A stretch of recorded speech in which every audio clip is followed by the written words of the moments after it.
That I am now live. Um, I'm just waiting for you. Oh, I see it.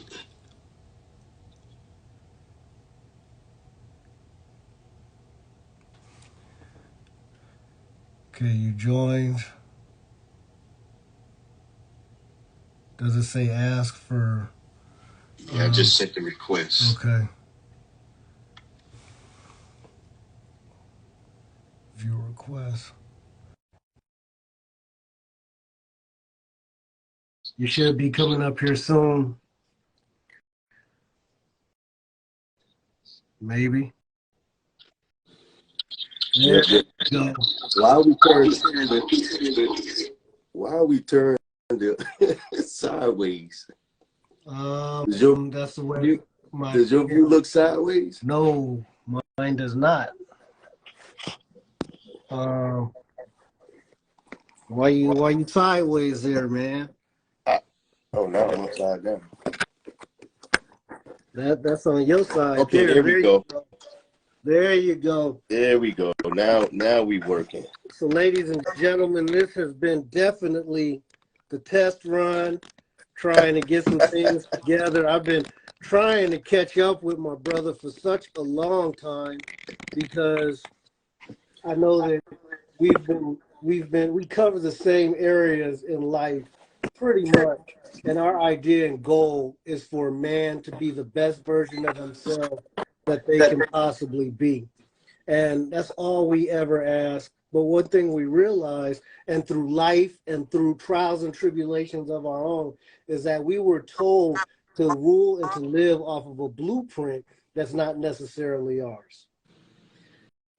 So I met my friend a while ago, and we began to collaborate and see things in that area because we both realized that life was such traumatic stress for men and such a traumatic space for men that as we learned, we wanted to help them out.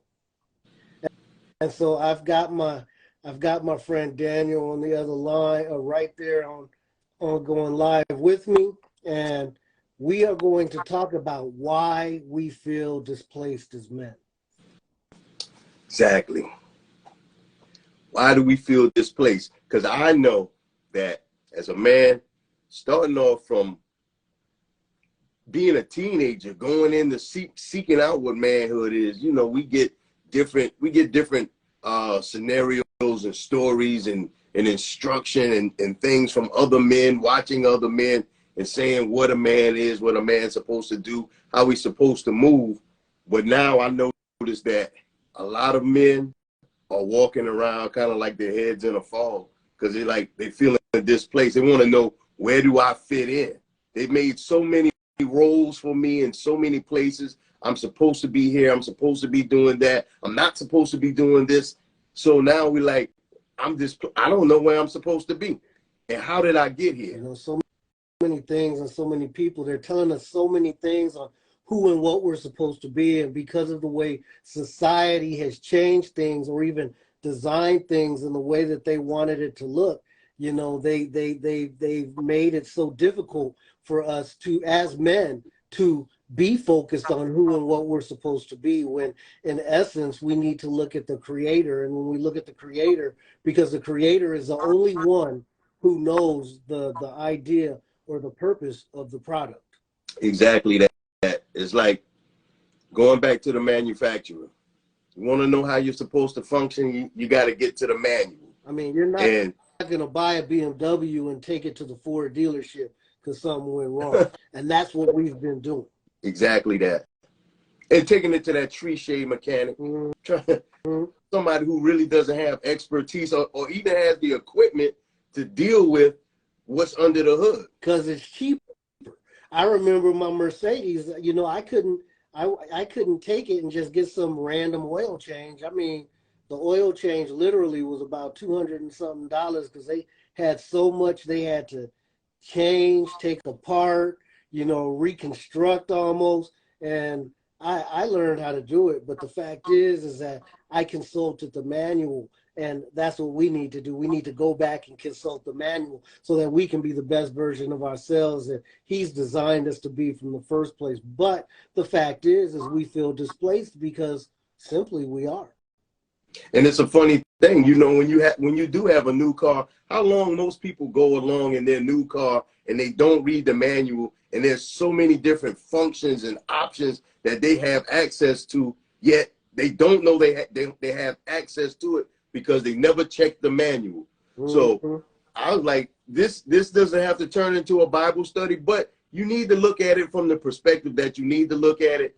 And a lot of reason why men are displaced is if we go back all the way back to Genesis and look at Adam. I'm not going to say Adam and Eve. I'll say Adam because Adam was the one that God laid the responsibility on for everything to be taught. He gave it to Adam. He was supposed to give it to Eve, but they both messed up. But it was Adam's sole responsibility to ensure that everything went right, because we were made in his image and likeness, mankind made in his image and likeness. But Adam was the man. He was the head. He was the first. And honestly, you want to know what? You feel as though you should have authority in things and rulership in things and be in control of it, and you should.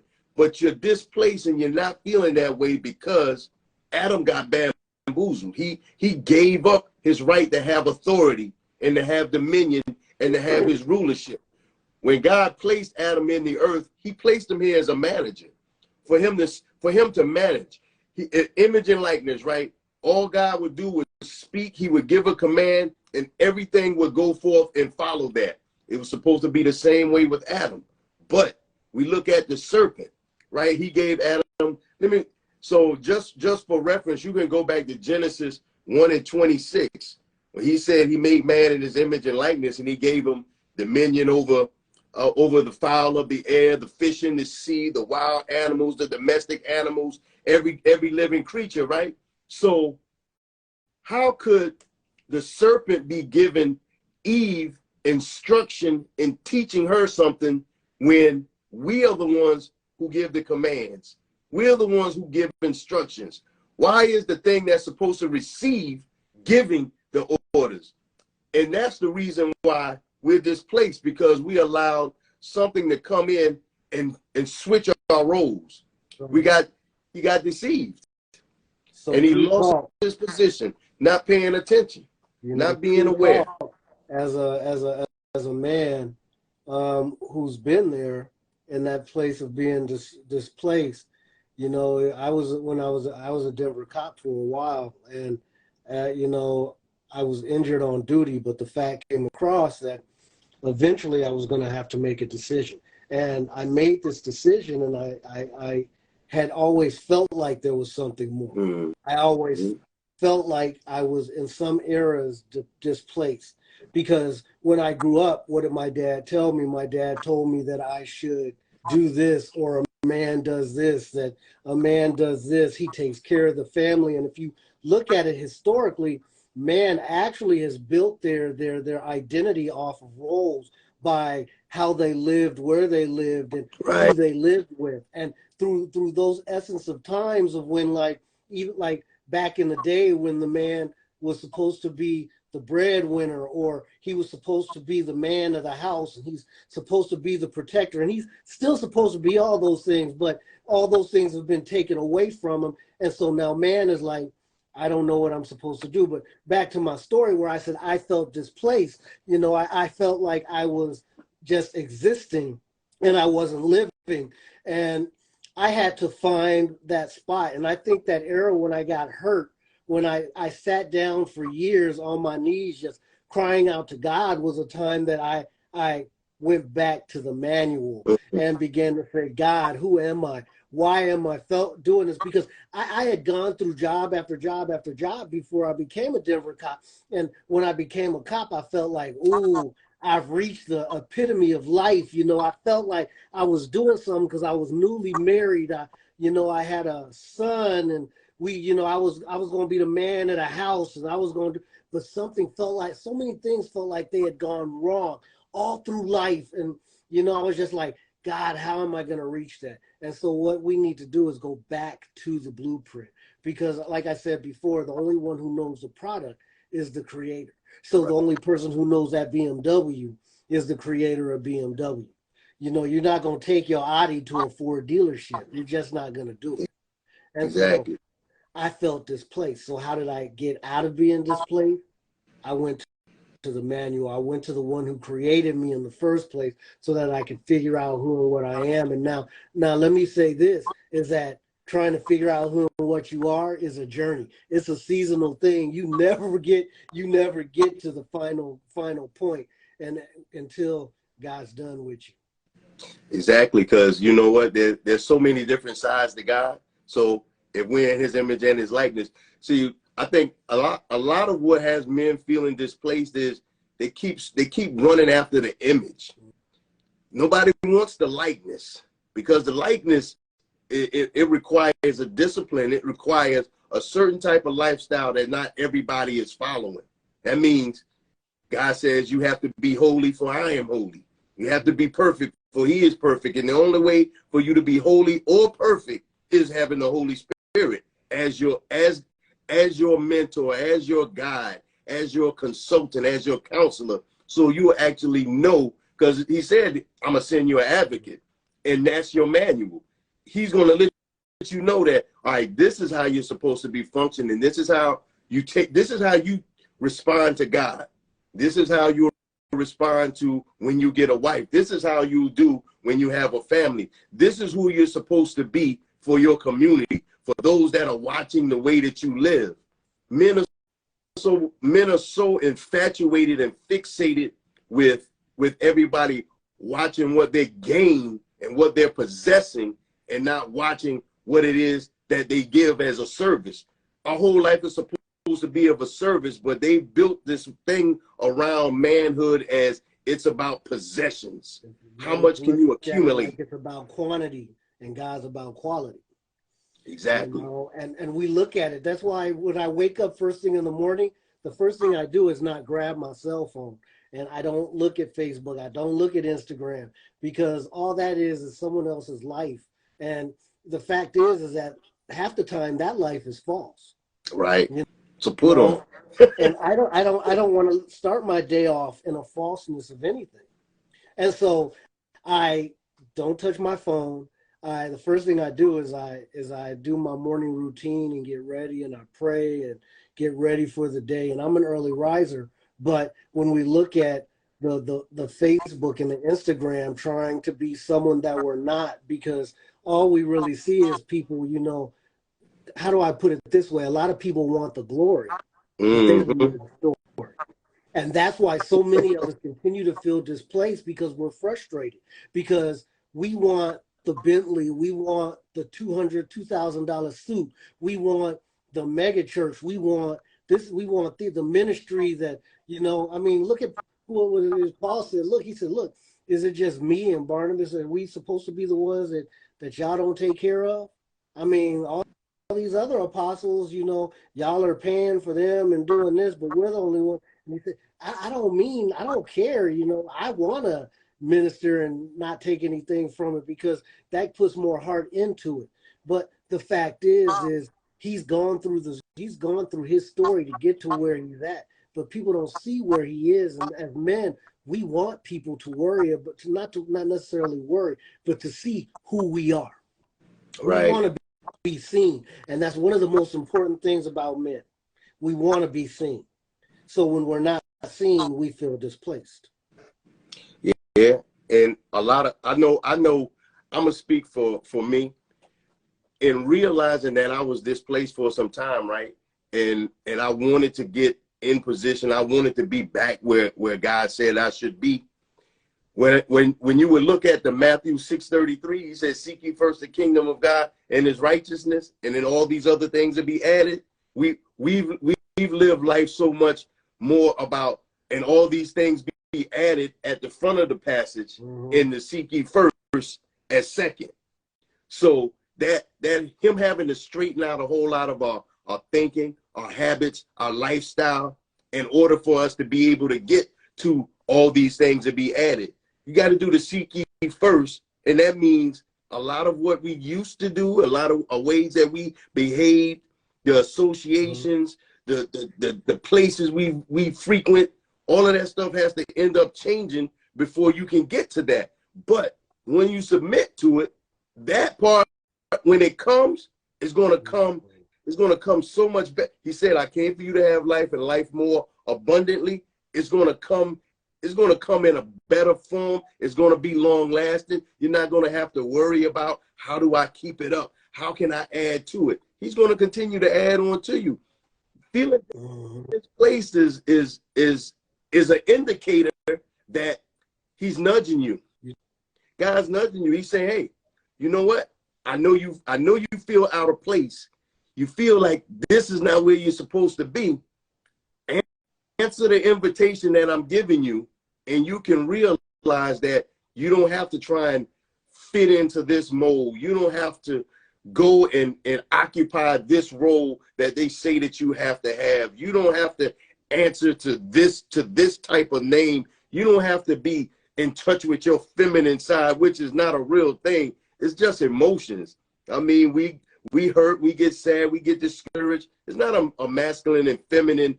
It's just emotions. So I mean, what do they say? I mean, they say more money, more devils. And so when we get to the fact, and I'm not talking about a financial piece in itself, but the fact that as we step into more, I mean, because like I said, that journey is a continuous journey. So, I mean, true talk. I mean, right now, I'm even feeling at some point displaced in some of the things that are going on in my life because I'm trying to figure out, okay, I've realized in life that when God speaks to us, so many of us are so worried about how we're going to do it or how we're going to get it done that we get more and more frustrated. And all God is saying is, just ask me how, and I'll tell you how. That's like when Mary ended up pregnant. She didn't go through all that. I mean, she said, okay, so how am I supposed to do this? And the angel answered her. And so we sit here. That's all we're supposed to do.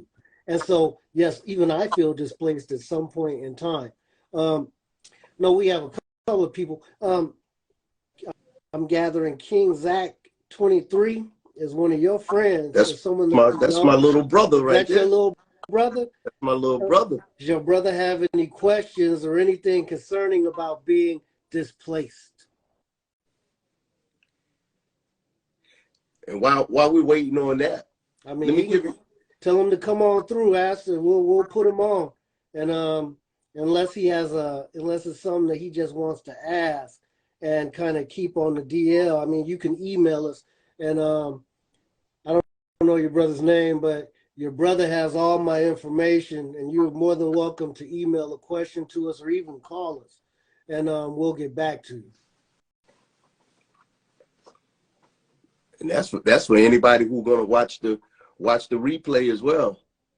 You know, you still drop your questions in there, your comments, and somebody will respond. We'll both respond, or one of us will respond to it. DM us. We'll respond because see, it's not that we're perfect, and it's not that we know we have all the answers. Because if we don't have the answers, we'll look for them, and we know where to look for them. And the way we look for them is in this book, is in the manual, and so we'll get the answers for you.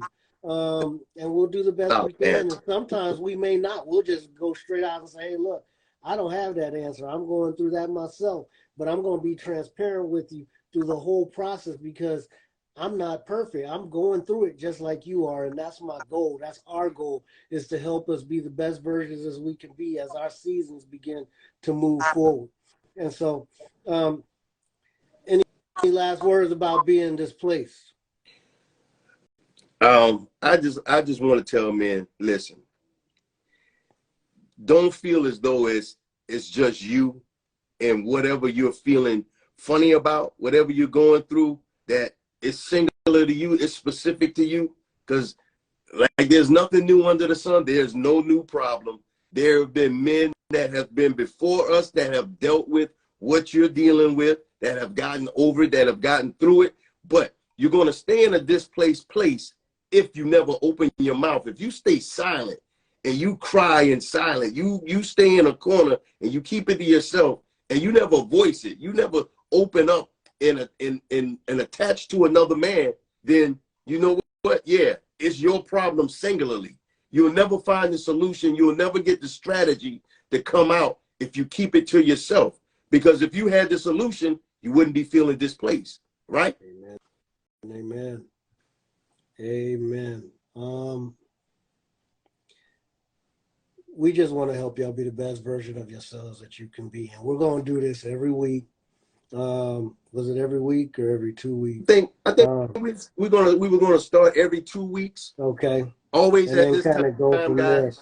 I mean, this is a test run for us. We're doing the best to see what we can do. I know that we have a lot to offer and all of it. And so